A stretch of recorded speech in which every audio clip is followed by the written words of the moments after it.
नमस्कार, स्वागत है आपका। आप देख रहे हैं खबर अपने एमपी की। आपके साथ में हूं राम मोहन शर्मा। शुरुआत एक अहम खबर के साथ ये भोपाल से मिल रही है। मध्य प्रदेश विधानसभा सत्र बुलाने की तैयारी चल रही है भोपाल में। सितंबर के दूसरे हफ्ते में बुलाया जा सकता है विधानसभा का सत्र। खबर यह है कि कमलनाथ मध्य प्रदेश के नेता प्रतिपक्ष होंगे। प्रदेश कांग्रेस कमेटी ने विधानसभा प्रमुख सचिव को इस बाबत पत्र भी भेजा है। यह बड़ी खबर इस वक्त आपको बता रहे हैं। दो खबर एक साथ। पहला तो यह कि मध्य प्रदेश में विधानसभा के सत्र को बुलाने की तैयारी चल रही है। खबर यह है कि सितंबर के दूसरे हफ्ते में विधानसभा का सत्र आहूत किया जा सकता है, बुलाया जा सकता है। और दूसरी अहम खबर आपको यह बता दें कि मध्य प्रदेश विधानसभा में विपक्ष का नेता कौन होगा, नेता प्रतिपक्ष कौन होगा, इसको लेकर प्रश्न थे। खबर यह है कि पूर्व मुख्यमंत्री कमलनाथ मध्य प्रदेश के नेता प्रतिपक्ष होंगे। प्रदेश कांग्रेस कमेटी ने विधानसभा के प्रमुख सचिव को इस बारे में एक पत्र भेज दिया है।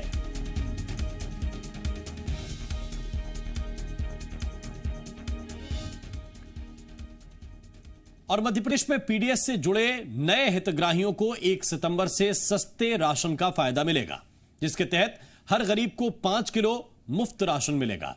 पीडीएस से जोड़े गए नए हितग्राहियों से संवाद के दौरान मुख्यमंत्री शिवराज सिंह चौहान ने इस बात का ऐलान किया, जिसके लिए 1 सितंबर को हर जिले में कार्यक्रम भी किया जाएगा, जिसके तहत एक साथ सभी जिलों में राशन वितरण किया जाएगा।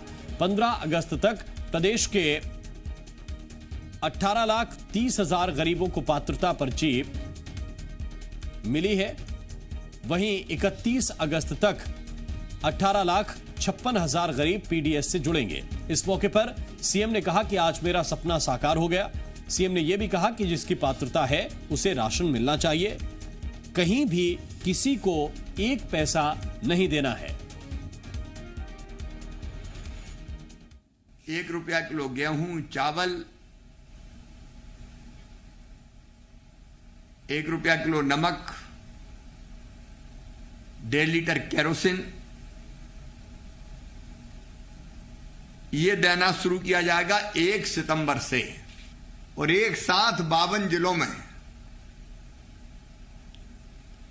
राशन वितरण का काम प्रारंभ किया जाएगा। और पूर्व मुख्यमंत्री कमलनाथ ने मुख्यमंत्री शिवराज सिंह चौहान को पत्र लिखा है, जिसमें सोयाबीन की खराब फसलों का तत्काल सर्वे करवाकर किसानों को राहत राशि देने की मांग की है। उन्होंने लिखा कि यह सही वक्त है जब कांग्रेस की ओर से शुरू की गई कर्ज माफी की प्रक्रिया तत्काल शुरू की जाए, ताकि किसानों के नुकसान की पूरी भरपाई हो सके। कमलनाथ ने लिखा कि सीहोर, देवास, हरदा, होशंगाबाद सहित प्रदेश के सोयाबीन उत्पादक जिलों में किसानों की सोयाबीन की फसल पूरी तरह नष्ट हो गई है। उन्होंने फसल बीमा का लाभ भी किसानों को देने की मांग की है।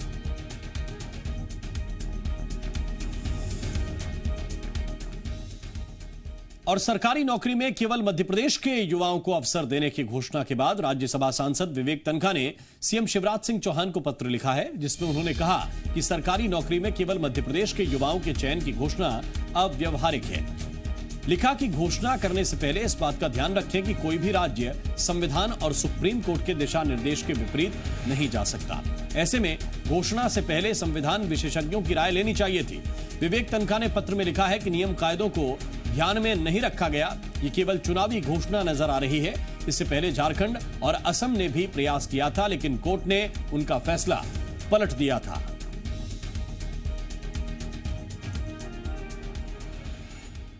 और मध्य प्रदेश में युवाओं को रोजगार देने के लिए सीएम शिवराज सिंह के ऐलान पर कांग्रेस सरकार पर हमलावर है। पूर्व मंत्री सज्जन सिंह वर्मा ने शिवराज सरकार को जमकर घेरा है। कांग्रेस ने सरकार पर प्रदेश के युवाओं को झूठा सपना दिखाने का आरोप लगाया है। सज्जन सिंह वर्मा ने कहा कि जब जब चुनाव आते हैं तब तब घोषणाओं के अंबार लगाने की आदत मोदी और शिवराज को है। सज्जन सिंह वर्मा ने शिवराज सिंह के ऐलान पर कहा कि शिवराज सिंह ने संविधान को ताक पर रखकर घोषणा की है। मुख्यमंत्री ने यह नहीं बताया कि यह कानून कब बनेगा। संविधान में समानता का कानून है, जिसमें भेदभाव नहीं किया जा सकता है। कांग्रेस ने आरोप लगाया कि शिवराज सिंह झूठे सपने क्यों दिखा रहे हैं, पहले कानून बनाएं। दरअसल शिवराज सिंह ने मध्य प्रदेश में प्रदेश के मूल निवासियों को ही सरकारी नौकरी मिलने का ऐलान किया है।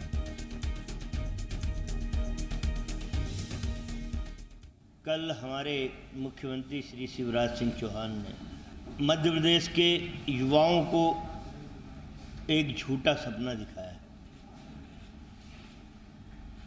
मध्य प्रदेश के नौजवानों को 100% रोजगार मिले, ये भावनाएं जरूर पवित्र हैं, लेकिन जब जब चुनाव आते हैं घोषणाओं का अंबार लगाने की आदत भाजपा, शिवराज और नरेंद्र मोदी दोनों को है। और ज्योतिरादित्य सिंधिया के दौरे और इंदौर में कैलाश विजयवर्गीय के घर जाने को लेकर पूर्व मंत्री सज्जन सिंह वर्मा ने ज्योतिरादित्य सिंधिया पर भी जमकर हमला बोला।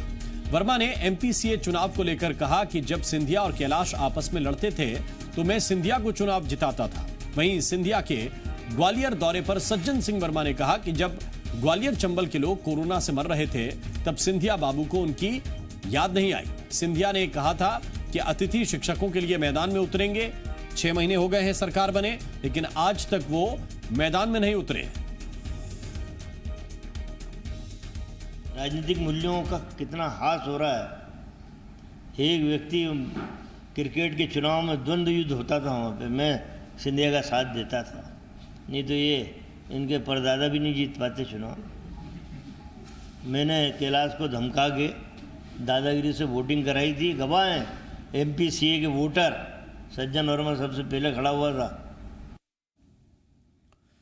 और मध्य प्रदेश में एक तरफ बीजेपी उपचुनावों की तैयारी में जुटी है, वहीं दूसरी तरफ बीजेपी के असंतुष्ट नेताओं ने बैठक करके संगठन की चिंताएं बढ़ा दी हैं। रघुनंदन शर्मा की अगुवाई में दाना पानी रेस्टोरेंट में नेताओं की बैठक हुई, जिसमें पूर्व मंत्री दीपक जोशी, पूर्व विधायक शैलेंद्र प्रधान के साथ कई पूर्व जिलाध्यक्ष और नेता शामिल हुए। नेताओं ने सरकार और संगठन में भूमिका को लेकर रणनीति बनाई। कांग्रेस से इस्तीफा दे चुके धीरज पटेरिया भी इस बैठक में नजर आए।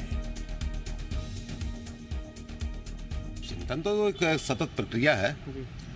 जो इंसान चाहे जब तक आखिरी श्वास लेता है तब तक चिंतन में रहता है, जब तक चेतना में हो चिंतन करता है वो। और मध्य प्रदेश बीजेपी में असंतुष्ट नेताओं की बैठक को लेकर सियासत शुरू हो गई है। कांग्रेस मीडिया विभाग के उपाध्यक्ष भूपेंद्र गुप्ता ने कहा कि बीजेपी असंतुष्ट नेताओं से परेशान है। भारतीय जनता पार्टी के टिकाऊ लाल परेशान हैं क्योंकि बिकाऊ लाल उनकी दुकान पर कब्जा करना चाह रहे हैं। वहीं कांग्रेस के आरोपों पर बीजेपी ने पलटवार किया। बीजेपी अध्यक्ष वीडी शर्मा के मुताबिक कोई नाराज नहीं है। बीजेपी के सारे कार्यकर्ता एक मत होकर काम करते हैं।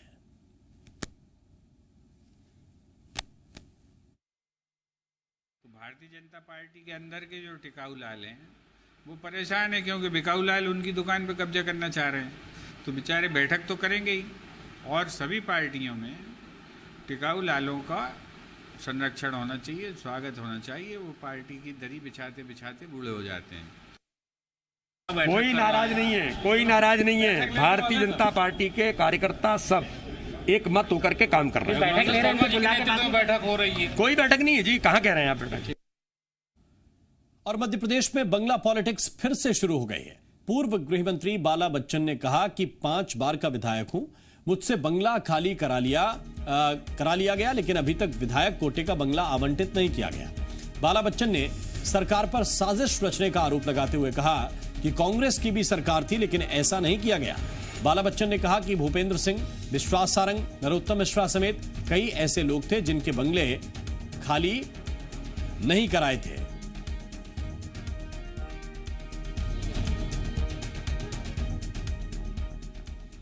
और मध्य प्रदेश के बस ऑपरेटर्स को शिवराज सरकार जल्द ही बड़ी राहत दे सकती है।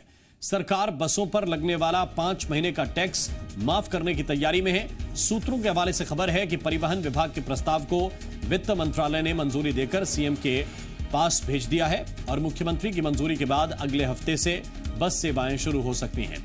बस ऑपरेटर्स ने इस मामले में वित्त मंत्री जगदीश देवड़ा से भी मुलाकात करके अपनी मांगें रखी थी। देवड़ा ने सहमति जताते हुए कहा कि बसें चली ही नहीं हैं तो टैक्स किस बात का।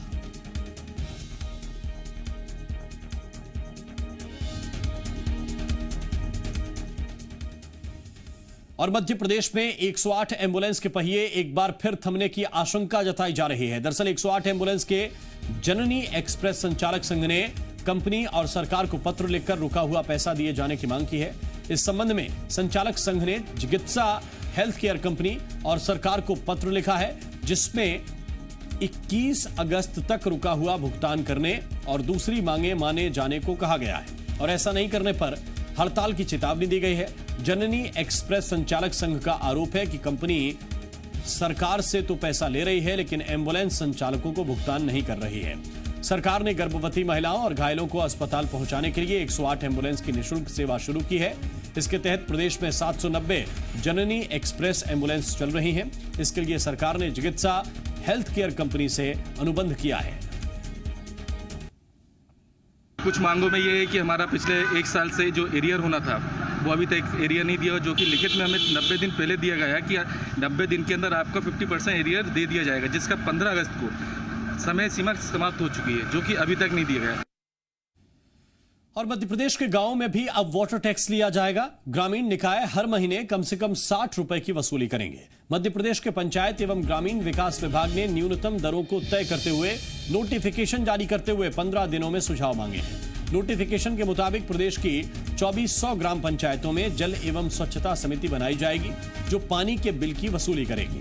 यही समिति गांव के 5 से 10 गरीबों का बिल माफ कर सकती है। घरों के साथ ही सरकारी संस्था, निजी संस्था, व्यावसायिक और औद्योगिक इकाइयों से भी वाटर टैक्स लिया जाएगा।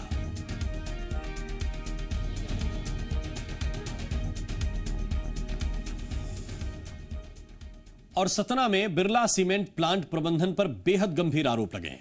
आरोप है कि कंपनी प्रबंधन ने बिरैली गांव में चारागाह की जमीन पर पहले गैर कानूनी तरीके से खदान का आवंटन करा लिया और फिर मनमाने तरीके से ब्लास्टिंग की जा रही है, जिससे ग्रामीणों को काफी दिक्कतों का सामना करना पड़ रहा है।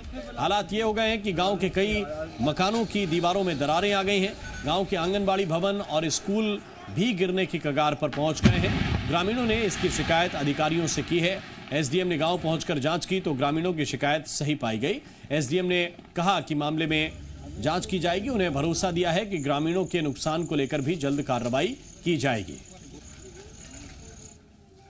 साहब या घर गिरा थे जब ब्लास्टिंग चला थी तब पूरी हमारी सीटें उधर गई हैं। हम का कारीगरी मनाई हर साल लगाई थे, पाथर गिरा थे साल लगाई थे वह सीट काट के, या पुरान घर रहा या गिर गा हमार फोटो साहब उतार लाइगे। पत्थर गिरते हैं, होल चलाते हैं बड़ा बड़ा। यहाँ की जब ब्लास्टिंग चलती है आदमी तक के मारे घर छोड़ के दूर भागते हैं ब्लास्टिंग चलते समय। इसके संबंध में हम लोगों ने भी पंचनामा वगैरह तैयार किया है। इसमें केस जो है 133 का चल रहा है। अब इसमें जो क्षति है और जो इनका जो निस्तार बाधित हो रहा है वो क्षति न हो और निस्तार इनका बाधित न हो, इसके लिए जो है समुचित उपाय सुनिश्चित करने के लिए आदेश किया जाएगा। और छतरपुर में छेड़छाड़ की शिकायत करने गए फरियादी युवती के पिता को थाने में हथकड़ी डालकर बैठाने का मामला सामने आया है। घटना नौगांव की है। युवती ने नौगांव एसडीओपी को लिखित आवेदन देकर बताया कि उसके पड़ोस के रहने वाले युवक ने उसके घर की 4 दीवारी लांघकर उसके साथ अभद्रता करने की कोशिश की, जिसका सीसीटीवी वीडियो भी है। जब इस मामले की शिकायत टीआई से की तो फरियादी के पिता को ही टीआई ने हथकड़ी पहनाकर 3 घंटे तक थाने में बैठाए रखा। पीड़ित ने अब इसकी शिकायत आला अधिकारी से की, जिसके बाद अधिकारी ने पूरे मामले की जांच के बाद कार्रवाई की बात कही है।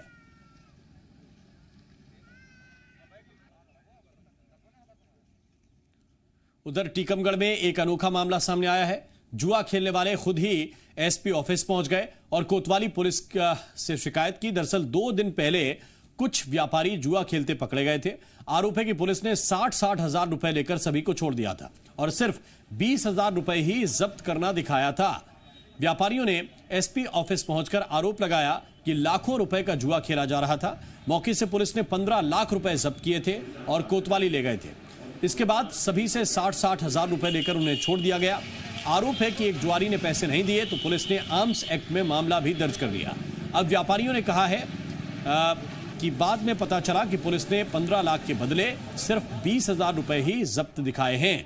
मामले में सागर रेंज के आईजी अनिल शर्मा ने कहा कि जांच के बाद दोषियों पर कार्रवाई की जाएगी, जिसके निर्देश एसपी को दे दिए गए हैं। मुझे 2 घंटे बाद बुलाया गया और इन लोगों से डिमांड की, इन लोगों से पैसा लिया। पता पड़ा 60 हजार रुपये मेरे से बोले मुझे 2 लाख चाहिए, नहीं तो तेरे को रेप केस में और गांजे में बोले जितने केस होते हैं कट्टे में छुरा में और केस लगा दूंगा। और तेरी ज़िंदगी खराब कर दूंगा। कोतवाली लेने के आए छुड़वाने की 60-60 हज़ार रुपये मांगी गई और सर मांग तो बहुत ज़्यादा थी। फिर वो जिनके मकान मालिक में थे उनको भी बुलवाया गया, वो साथ में नहीं आ पाई थी। उनको पता नहीं किस केस में भी बता दिया, मैं बाद में मालूम चला कि उनको कच्ची केस में बता के भी धर दिया और उनसे डिमांड 2 लाख की गई है। और अखिल भारतीय अखाड़ा परिषद के अध्यक्ष नरेंद्र गिरी महाराज आज उज्जैन पहुंचे, जहां उन्होंने 2028 में लगने वाले सिंहस्थ कुंभ मेले की तैयारियों और उससे जुड़ी अन्य व्यवस्थाओं का जायजा लिया।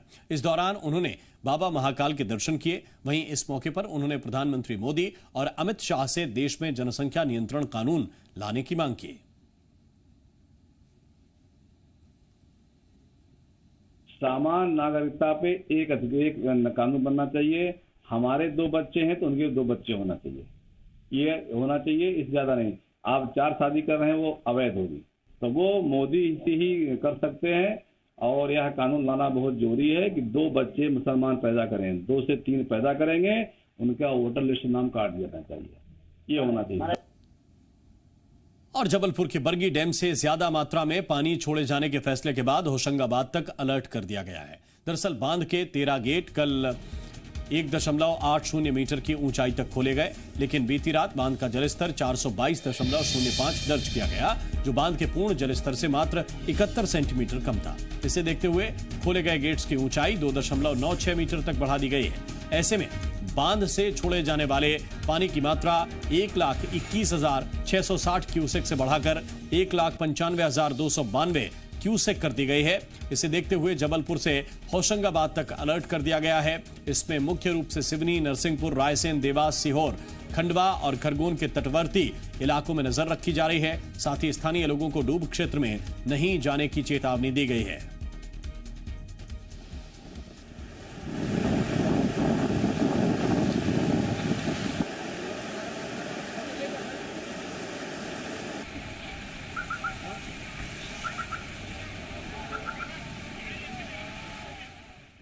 और ओरछा का रामराजा मंदिर आज से श्रद्धालुओं के लिए खोल दिया गया। कोरोना संकट के चलते मंदिर भक्तों के लिए भी बंद था। हालांकि आज से मंदिर खुल गया है, लेकिन मंदिर में भगवान श्री राम के दर्शन करने के लिए श्रद्धालुओं को पहले ऑनलाइन आवेदन करना होगा। भक्तों के लिए मंदिर खुलने के पहले दिन मंदिर में दर्शन करने पहुंचे सभी श्रद्धालुओं ने सोशल डिस्टेंसिंग का पालन किया।